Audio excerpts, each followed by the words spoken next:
Good afternoon, everybody. Colin here with Techout. Today we're going to be taking a look at my M1 MacBook Pro that I picked up here.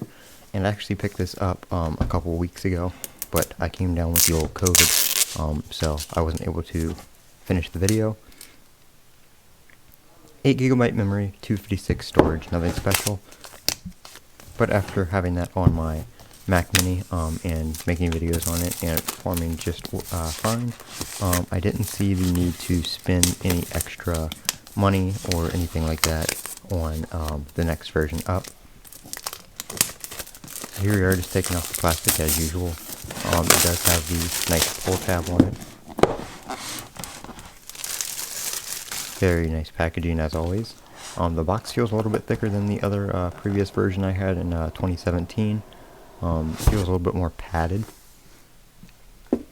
Here is the MacBook right here. I did go with the silver this time. I had a space gray one before, but I decided to change it up and go with the classic silver again.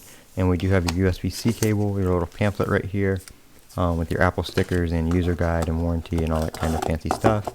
Like I said, USB-C cable, I believe it is a 2-meter cable. And then right here we have your power brick. I believe this one is 61 watts for the 13-inch. And that is what you get in the box with your 2020 M1 MacBook Pro.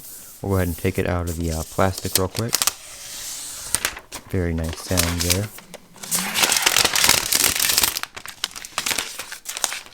Very nice computer, very lightweight, and when we open it up here it should power on. Take the little protective paper off the screen here, and as you can see here we do have a physical escape key this time, not built into the touch bar. It's powering on. We do have the new keyboard, so not that bad scissor mechanism keyboard that we had before. The Touch ID is just separate of the touch bar up there, so that is kind of nice. Everything's separated from the touch bar. To use English as the main language, press the very return nice key. large trackpad. Everything else is about the same, and that is the 2020 MacBook Pro.